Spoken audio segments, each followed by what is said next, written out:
Welcome to 3 Count Commentaries. Today we're going to be talking about Title Tuesday, Dynamite, October the 18th, 2022. A show in which AEW was going up against NXT and decided to throw all of the guns they had. They decided to empty the entire barrel at the which is fine. You know, they tend to do that. So news and notes, Jericho signs a new contract. He's going to be paid a little bit more money. He's going to be there for another 3 years. But the big thing is that he's actually going to be in creative. He's going to be a creative advisor. And he's also going to be working with young talent. Some people are going to be upset by this. I can hear Cornette and Brian Last acting an absolute ass about this already.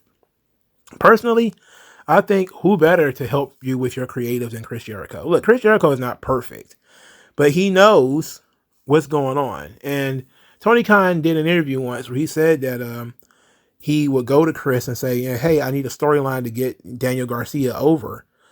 And then we started having this storyline, which is supposedly helping get Daniel Garcia over, which is the whole, are you a pro wrestler or are you a sports entertainer?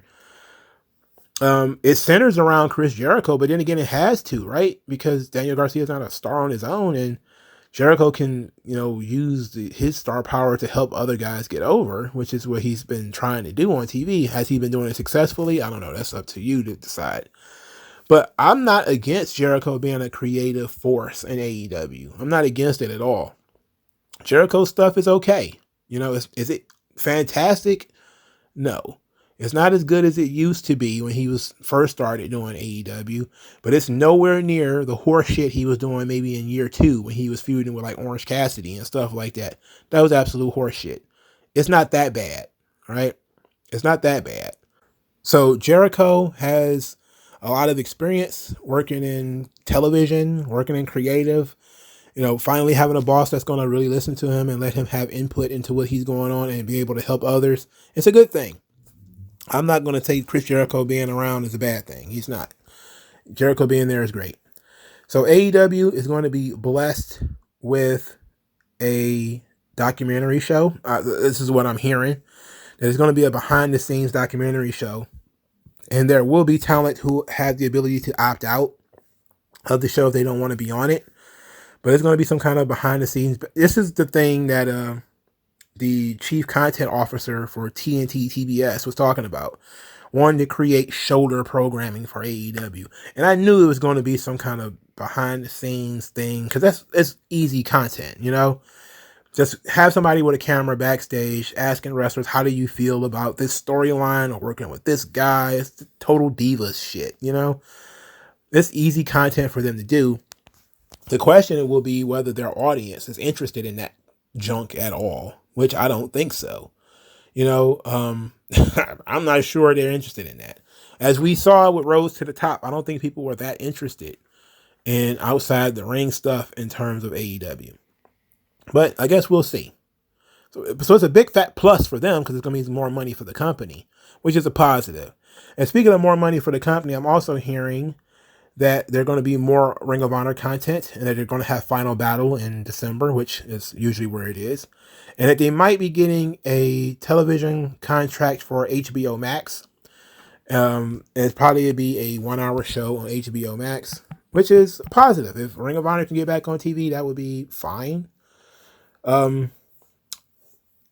Is Ring of Honor going to be separate from AEW, or is it going to be one thing feeding the other? I don't know how that's going to work. Now, when it comes to this, I saw it when I heard Hill. There were some rumors, there's some gossip. I'm about to speculate a little bit that maybe Warner Brothers Discovery has a piece of ownership of AEW, which is why there were no talks with any other companies about Ring of Honor or, anything else. So that's probably why they were so on to, hey, we need to pitch Ring of Honor to Warner Brothers. It's like, well, you could have pitched it to Amazon or Apple or Tubi or whatever. Like I said before, if you were on an open market, you could pitch your show to whoever. But if you're not on an open market, maybe you don't have a choice. But telling people that they have to have HBO Max in order to watch Ring of Honor, look, HBO Max is already in trouble. I could see this not lasting very long if this is the case. It hasn't been fully announced yet. And I'm not speaking with any certainty. I'm just saying this is some stuff that I saw from people who are considered to be reliable sources. I speak with a grain of salt on everything. I don't have any inside information. So if Ring of Honor is going to be on HBO Max, then we're asking people to watch HBO Max specifically for Ring of Honor. I don't think there's enough fans for that to make a difference. You're also going to be asking people to dedicate more time of their day and life to wrestling. That's really going to force people to make a decision, which is there's probably too much wrestling on TV as it is. And there's another thing that I got from Wrestle Night. We'll probably talk more about it in the live stream. Like, do we really have time in our day for more wrestling? That's really going to force people to say, okay, now we're going to have Ring of Honor on this streaming service. It's going to be on a night of the week where we're probably going to have wrestling. If it's on Thursday, then it's going to cut into Impact. If it's on Friday, it's going to cut into SmackDown and also cut into Rampage. If it's on Monday, clearly there's Raw. Tuesday, there's NXT. Wednesday, they're not going to compete against themselves, so they're not going to be on a Wednesday. But it's Sundays or whatever, pay-per-views. Also Saturdays, also pay-per-views. Sometimes. It might be safe to do it on a Saturday or something like that. So, if they were to get the HBO Max deal, it would be nice, but I don't see it working for the long term because HBO Max is not, streaming services are not in good shape. Let's put it like that. So let's not single out HBO Max. Let's expand upon it by saying that streaming services in general are not doing very well right now. And so when you have streaming services in general not doing very well, and you're trying to hitch your wagon to AEW by saying we're going to have Ring of Honor, which is going to be their B stars. They're not going to put any of their A stars there. I guarantee you by the time they get this thing jumping with Chris Jericho, they're going to take the belt off of him and give it to somebody else. They're going to do the old bait and switch. Jericho's going to be the champion just long enough for the show to exist. And then maybe a month, 2 months, 3 months in, they're going to snatch the belt and give it to some Garcia or Yuta or something like that. And then the views for the show are going to tank. Because there's nobody else on the show people will want to see. Brian Cage. I mean, Samoa Joe is good and everything, but everybody knows Samoa Joe is, half in the bag. And by bag, I mean, suit. Like literally at WrestleMania, he was in a bag, in the ring. So I don't know. I hope it's true. I hope, Ring of Honor is still alive and gets to continue doing this thing. But everything with me in terms of Warner Brothers Discovery and AEW is tepid. I'm looking at it and saying they're getting inconsistent numbers. With like Dynamite gets consistent numbers, but Rampage is completely inconsistent. I don't see how you can justify Rampage still existing. Like the numbers fell off a cliff when it comes to Rampage. Even live Rampages don't do very well. So it's not that it's taped. It's just the Rampage brand is not good.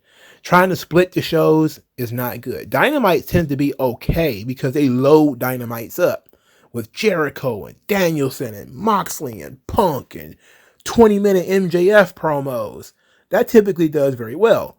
Then you go over to Rampage and it's fucking Trustbusters and Arya Daivari and Hook. And it's like, nobody wants to watch that stuff. So it's like, if you go to the next level to Ring of Honor and it's like, who's going to be on that show that I would want to see? Okay, so you say Samoa Joe. Is he going to wrestle every week? No. FTR, are they going to wrestle every week? No. Chris Jericho, he's certainly not wrestling every week. He's wrestling more now than I thought he would. So, who the hell would I be watching on a weekly basis? The Gates of Agony? Nah. Pass. So that's just kind of stuff I'm thinking of. I'm thinking of that. And it would be fine. And like I said before, if the money is worth it, all of the time and effort that AEW has put into pushing Ring of Honor stuff on their television will be to hopefully make people get the payoff by watching Ring of Honor events. So no doubt Jericho's going to end up defending the title at Final Battle in some small arena against a former Ring of Honor World Champion, probably Claudio, since they already beat Danielson to death. Who else could it be that's on the top level? Maybe Samoa Joe. Maybe it's Jericho and Samoa Joe. Who knows? But when you go into the show, who in the world are you going to have Jericho working with? That's going to be the question. That's just all assuming that it works. So then who's going to book the show? Because Tony Khan can barely get through a Dynamite. He can load up a Dynamite with stars. But in terms of storylines, not on the lower cards he does. He has storylines because they don't have name value. So they have storylines. And on the main show, we have a promo segment and then we have a match. Promo segment 1 week, match 2 weeks later or something like that. It's not much of a story, but it works for them. Their fans don't seem to complain too much. But it will be interesting at Ring of Honor. And I think that's what most people really was talking about anyway, is having it on HBO Max. So if they're able to actually land that, that'll be fine. All right, let's get into this show now. Sorry for taking the preamble too long. All right. Death Triangle defend the Trios Championships against the Best Friends. Most interesting thing about this, I feel like I've seen this match 100 times because it's just these guys doing what they do, which is jumping all over the place. Every Trios match is exactly the same format where the Lucha Brothers just jump all over the place and you get lost in who's legal and who's not legal. There's a tons of tag team moves. There's some really ridiculous stuff in this match. We'll get into one of them in a minute. But Penta El Zero Miedo versus Villano 4 from Triple Mania 30 was tremendous. And I'm pretty sure everybody saw that picture of Penta holding up Villano's mask. And he looked like a goddamn UFC fighter or somebody out of Mortal Kombat carrying a fucking skull. It was badass. And that's the kind of Penta that we need in AEW. That's the Penta from Lucha Underground. That's the Penta we need in AEW. Why we're not getting it, don't know. But that was badass. That was a great match. And that's, Villano 4 was an old dude too. And Penta went in there and had a really good bang up match with him. Same with Phoenix, had a match with El Hijo del Vikingo. It was tremendous.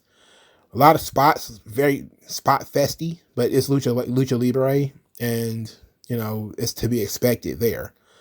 So those two matches were great. Those two matches were better than this match because this match had Orange Cassidy in it. This match had Chuck Taylor in it. This match had them doing a cheerleader spot in it. Oh, what cheerleader spot do you talk about? Where the Best Friends held Penta by the arms and legs. And then Orange Cassidy climbed up them and then jumped off of their shoulders into a splash. I looked at it and said, clearly this is something that he must have learned from his daughter's cheerleading troupe. Why would you do that? I don't know.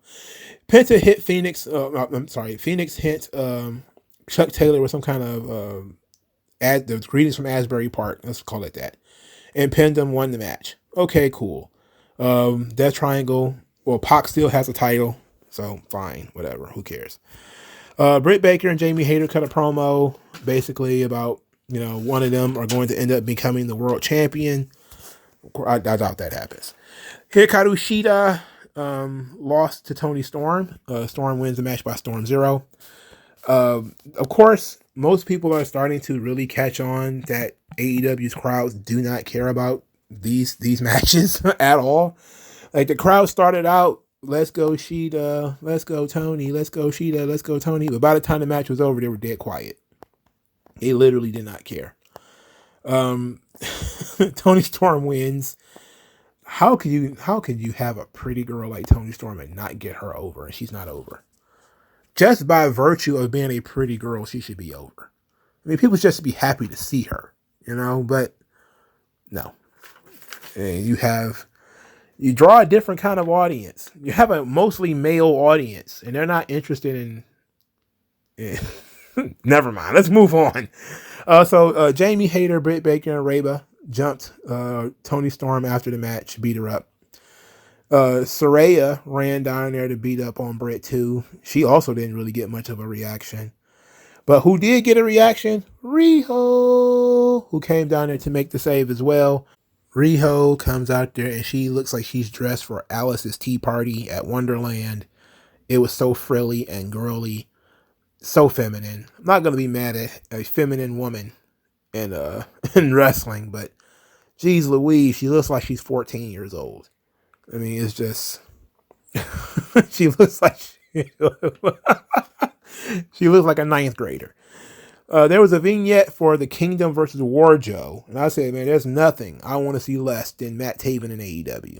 Swear to God. Swear to God. You know what's really going to burn my grits? Matt Taven versus Chris Jericho. Oh, boy. Jericho's going to beat all the former Ring of Honor World Champions. Matt Taven's a former Ring of Honor World Champion. He sure is. You think he's going to get in the ring with Jericho? Boy, oh, boy. Oh, God. Lord have mercy. All right, so FTR, they had a backstage promo with Renee Paquette, where they said they want to be the GOAT tag team, but they know that their target's on their back because they got 4 titles, but they got to have the number one belts. They got to have the AEW belts. Swerve Interrupted said that FTR have not been prioritizing AEW, and that after 7 months, they finally realized they're the number one contenders, and now they want a title shot. You know, they want their title shot. Keith Lee apologized, got interrupted by Swerve, but then apologized again. Swerve, for the first time in I don't know how long, I actually agree with you, sir. We, Swerve in our glory, would like to challenge the FTR. I believe it stands for Fear the Revolution, or is it Fuck the Revival? Excuse my French. FTR, we would like to challenge you for the number one contendership for the AEW World Tag Team Championships, which we feel we rightfully hold. And FTR said some stuff about, you know, they're the best, and he called Swerve a bitch as Swerve was leaving. It was a thing. It occurred. I like doing Keith Lee voice. Jay Lethal and Darby Allin agreed to no physicality, and they were back there talking. They were just talking, and Tony Schiavone was there, and they were just talking. Jay Lethal said that he wanted a rematch because he lost to Darby Allin a couple of weeks ago, and it was a fluke. Darby Allin said, well, sure, I beat you once, I'll beat you again. Sanjay Dutt, the most useless man in wrestling. It depends on which one of them is on TV. I'm not even going to hold you up. If Sanjay Dutt's on TV, he's the most useless. If Shawn Spears is on TV, he's the most useless. Whichever one of them is in my field of vision. Heaven forbid the worlds collide and both of them are on the screen at the same time. I don't know. I might throw myself down a flight of stairs. But Sanjay Dutt gets on the microphone. I can't believe they let him do this. And said that he knows Darby Allin's weakness. That they have a friend who told them Darby Allin's weakness. I was just kind of like, oh my God. Oh my God, this is dumb. We all know Darby Allin's weakness is methamphetamines. It's fentanyl. It's eating glass and doing dirt bike shit. Like, he's a moron. I don't know, man. So then Sanjay Dutt got into a shoving match with Darby Allin as he calls Darby Allin a trash panda. A trash panda. So despite their no physicality agreement, Jay Lethal and Sanjay Dutt and Darby Allin all got into a fight. Dutt and Lethal knocked Darby Allin down and then crushed his rib cage very gently on a steel door. Very, very gently. They lowered it very, very gently. Very respectfully.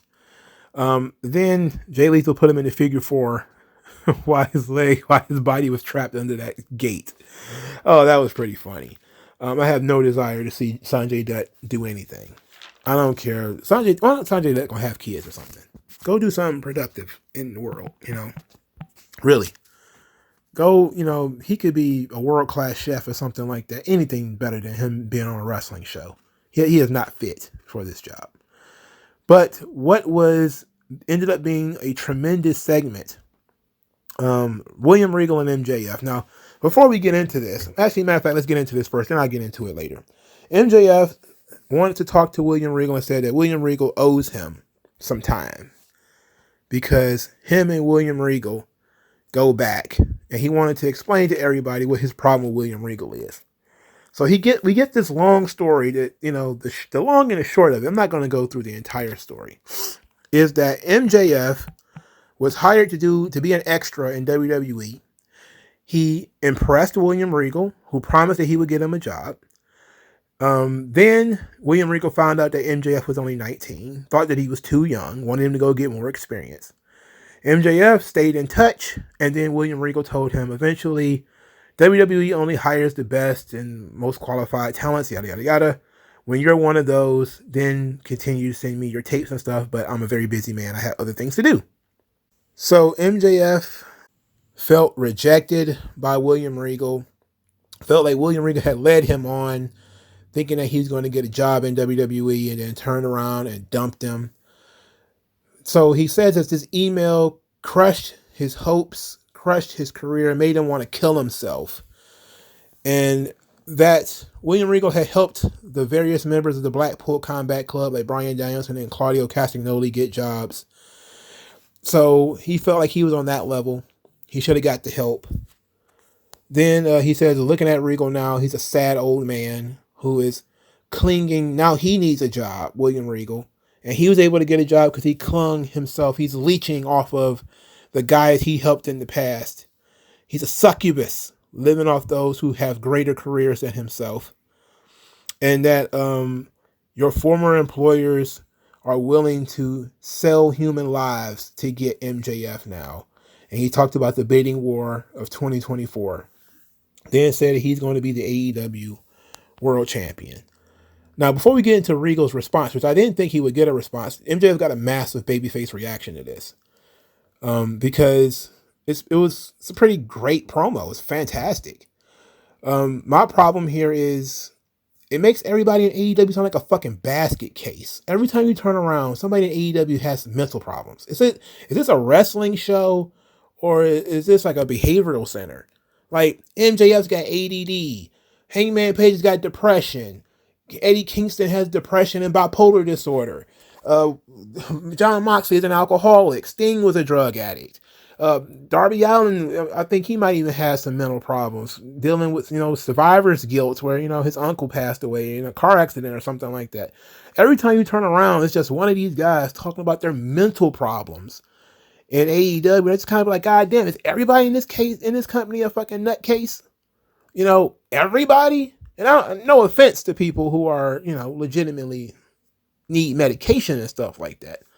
But that is becoming a recurring trend that I'm seeing in AEW, that every time somebody talks, they're talking about their neuroses and their behavioral problems and their mental problems and all that kind of stuff. And it's kind of like, wait a minute.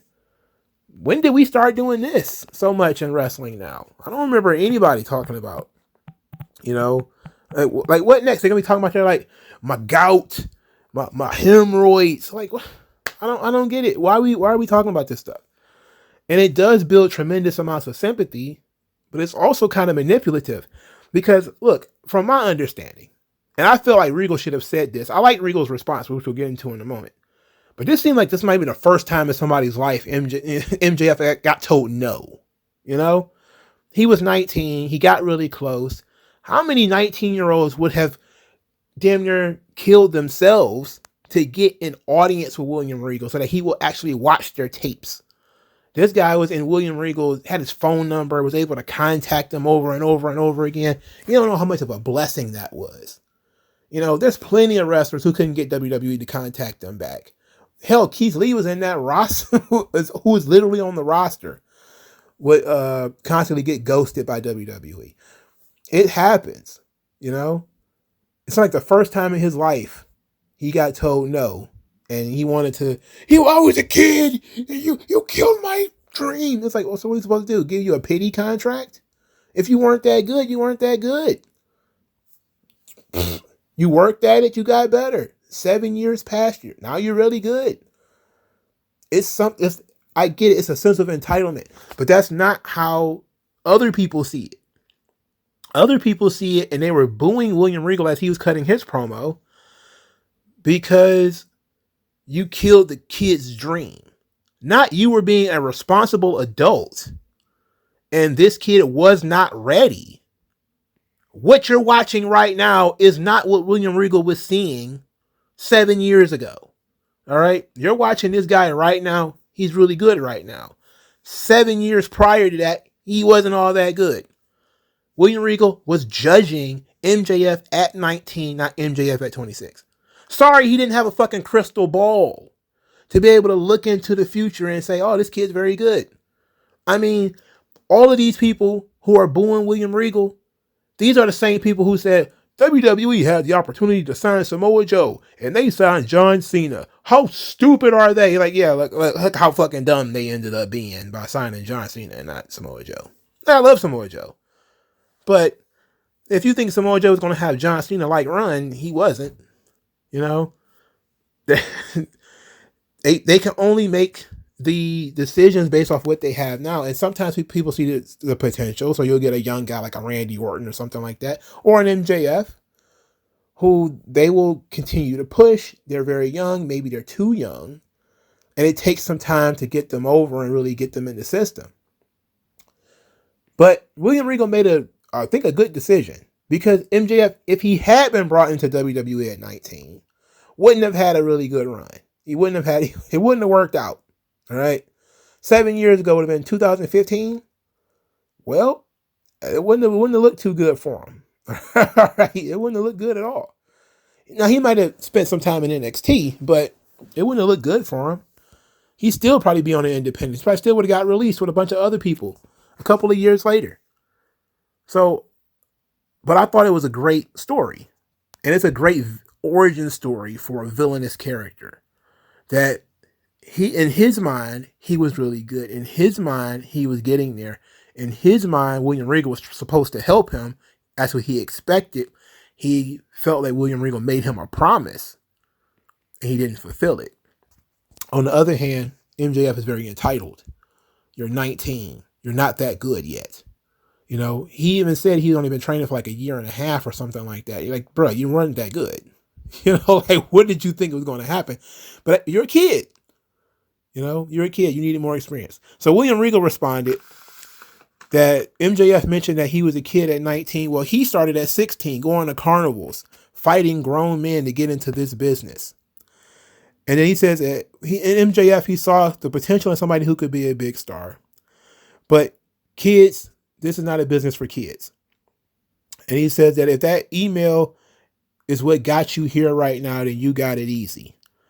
And he says that what you're doing right now, what you just did, is something I told you to do, to practice. You need to be in the mirror, practicing, brushing your teeth, practicing, getting better.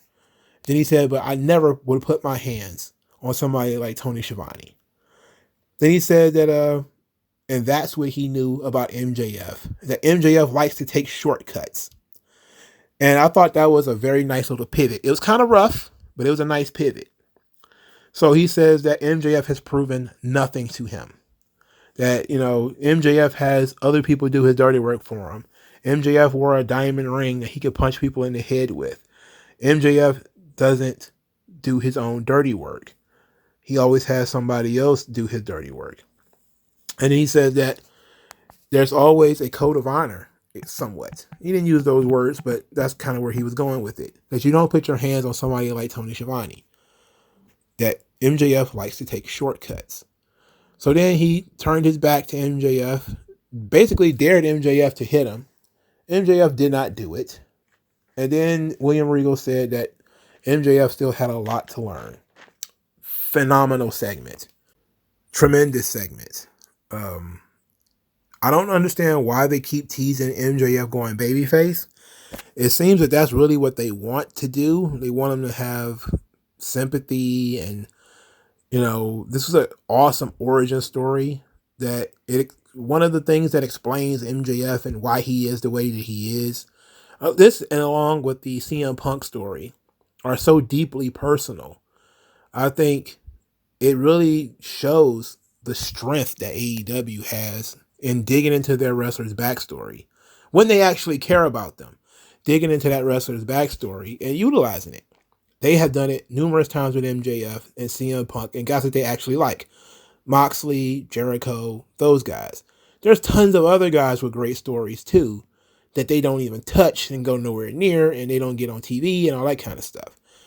But MJF got a great look here. And everybody knew about the Tough Enough video because it was floating around right after he made a comment about William Regal on Dynamite. I think it was last week. The Tough Enough video that he sent to WWE was floating around the internet again. WWE posted it on their social media site, YouTube, years ago. You know, it was one of the fan submissions, but nobody knew that what that guy was going to turn into. But I think it was a great segment. It was tremendous. Like, William Regal minimizing MJF's struggle by saying I was even younger when I got into the business and that it was even harder because I had to fight fully grown men and they were very physical and they were beating the shit out of me. You got a bit of a mean email and you wanted to kill yourself while I was out here on the grind, you know? And I think that was phenomenal. This is some really good shit. I got nothing negative to say about this outside of I could use less of people trying to use their mental illness to get sympathy, you know. No, I don't like that. That's a little too much for me. You know, like if Roman Reigns was out there constantly talking about his leukemia, or, you know, like Hangman Page mentioned numerous times, I got depression and I need medicine, and same thing with, you know, Eddie Kingston. It's like, I feel like it's kind of cheap, you know. It maybe it's just me. Maybe it's, you know, Mongo, you're nitpicking. I'm like, yeah, sure, maybe. But, you know, injuries, okay. You know, Edge talking about his neck, Kurt Angle talking about his neck, you know, Shawn Michaels back, okay. That plays into a storyline of the match. But unless your ADD is going to be a part of the story, we don't need to hear about it. We don't need to know about it. You know, Roman Reigns doesn't talk about his fucking leukemia all the time. You know? So, too many AEW wrestlers are willing to be, they're oversharing. You're oversharing, you know. but that's just me. Maybe you guys like it, you know. I don't know. It's not really my thing. So they followed up that amazing segment with a makeshift segment that they did at the end of the show. Now, Hangman Page and Jon Moxley had their world title match on this show. The match started at like 9:30, maybe 9:40, maybe. They fought early. Moonsault off the balcony by Hangman Page. They were into the match about maybe 10 to 15 minutes when Moxley nailed Hangman Page with a lariat. Hangman did a little bit of a flip sell, but never got back up. He was clearly down pretty bad. The referee immediately jumped in, looked at Hangman, and things weren't looking too good. He was just laying there. At first, I'm thinking this is part of the work. You know, this is the work. So the ringside ref gets in the ring, ringside doctor gets in the ring. The bell rings, ding, ding, ding, match is over. And I find out that it's only like 9:50, so they got like 10 more minutes of the show that's left. And I figure, okay, now they're about to do the MJF chip cash in thing, and that's going to be part of the show. And I'm watching, and then they do the rundown for Rampage and the rundown for Dynamite next week. And it's just an opportunity to burn some time. And then they start talking about they're going to have Jon Moxley in the ring. So I didn't think this was real until they pitched to Moxley going into the ring. And then the pitch, when they did it, Hangman was still laying there. And then they immediately came back to the announce desk. And Taz has his glasses up and he's talking. He's just saying stuff, filler stuff. None of it mattered. And they're still talking. And then they eventually send it back to Moxley, who finally is in the ring and Hangman is gone. That's when I realized that, okay, Hangman is down bad.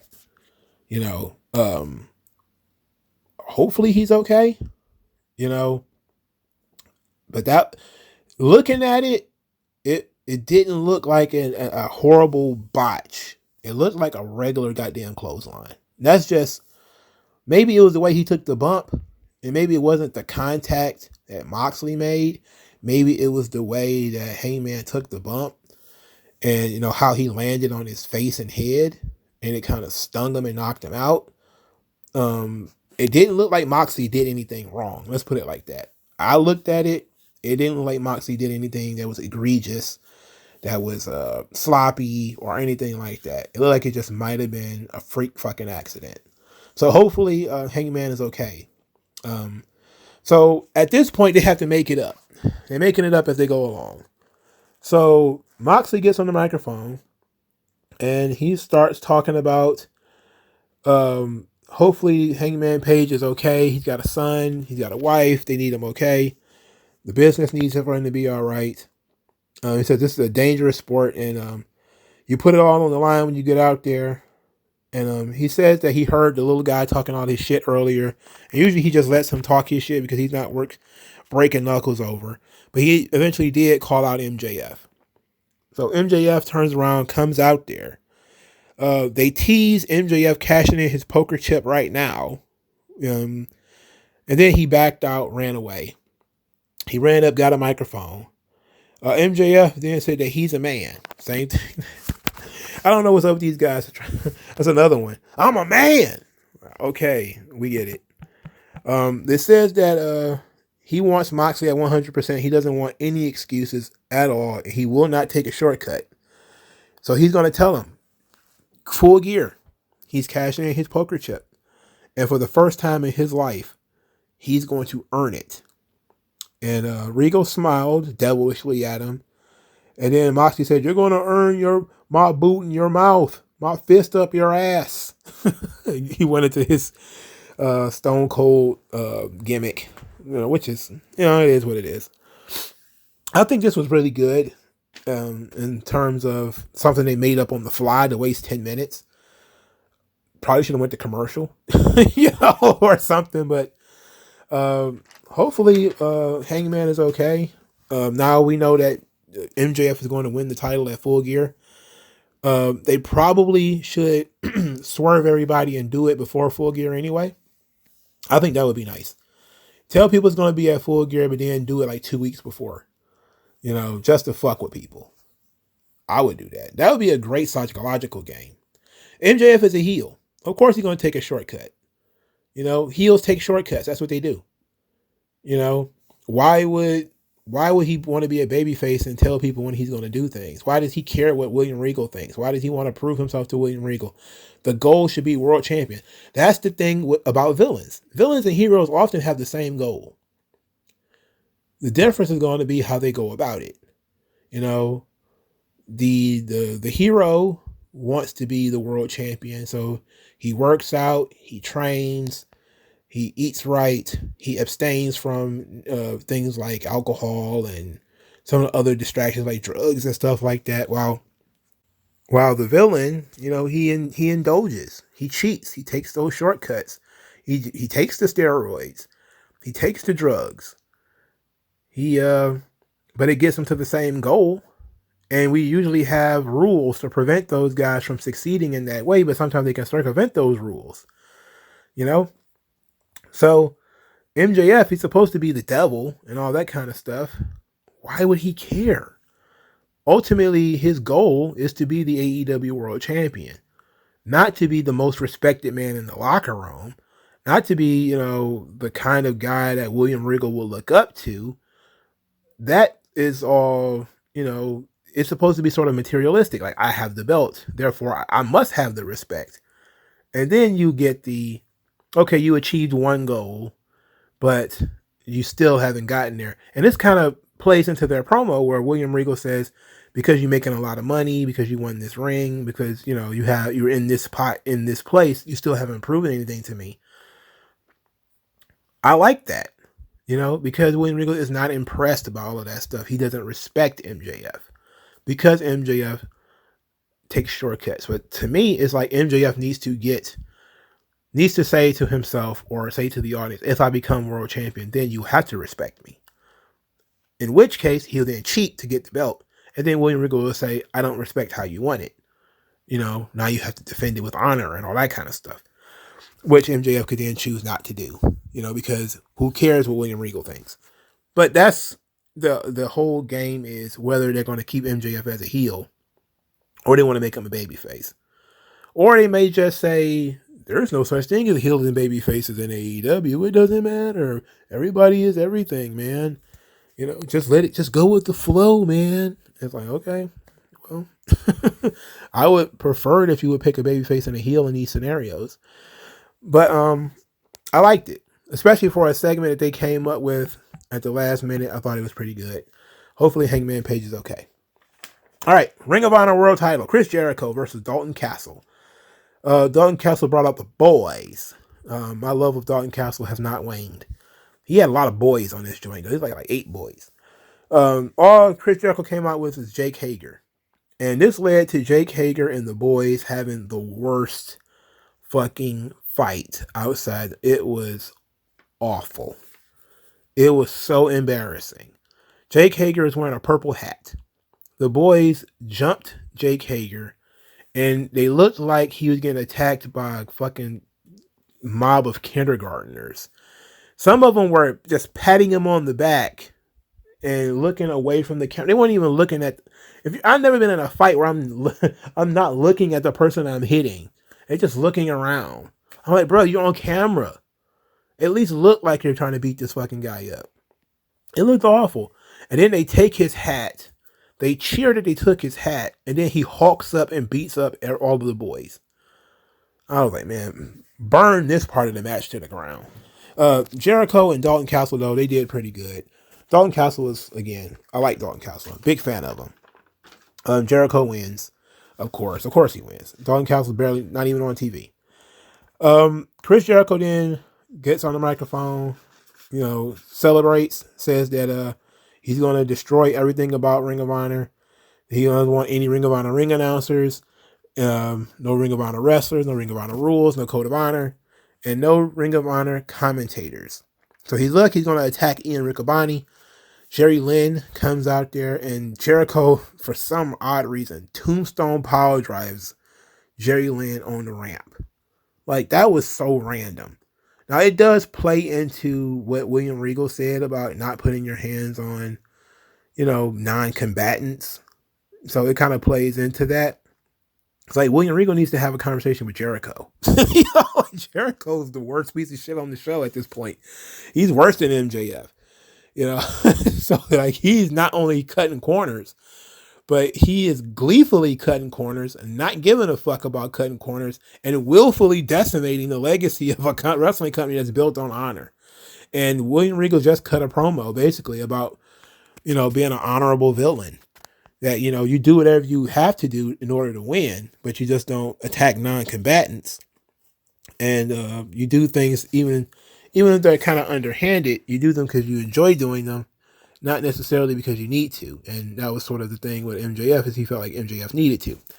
But Jericho is just kind of like, fuck it. I don't care if I need to or not. It gets the job done. And that's how MJF needs to be. MJF needs to be a fuck it, whatever works kind of bad guy, but apparently not.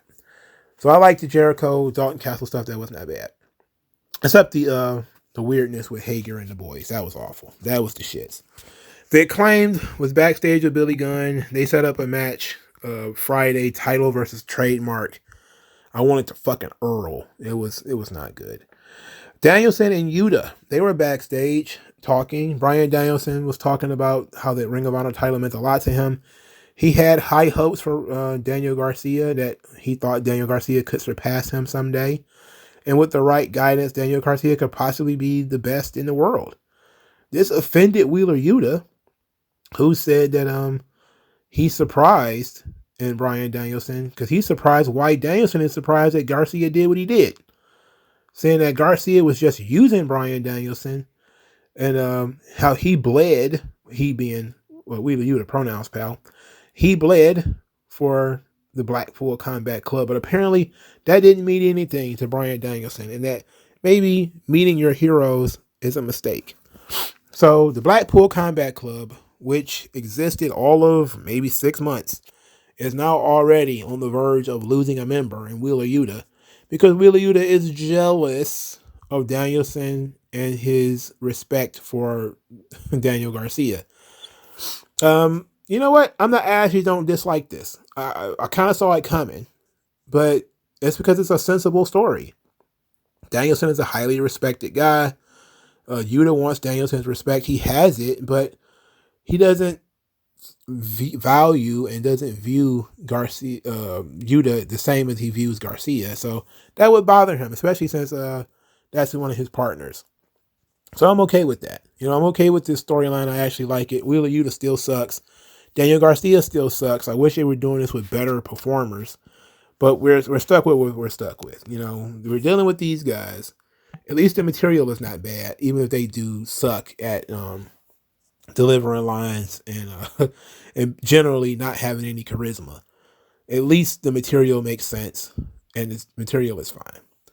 There was a vignette for Christian and Luchasaurus in which they basically said they're moving on from Jungle Boy. They're moving on to championships. That just means that Luchasaurus is about to get Powerbomb symphonied, which, probably should have happened a long time ago. Kiera Hogan and Layla Gray was looking around for the TBS title. They can't find it, though. It's like, you can't find the TBS title? Okay. So, Jade Cargill was mad because they couldn't find it. She sent them to go find it. They didn't find it. So then she says that she's going to be on Rampage. And if Nyla Rose doesn't bring back the TBS title, she's going to hijack the show.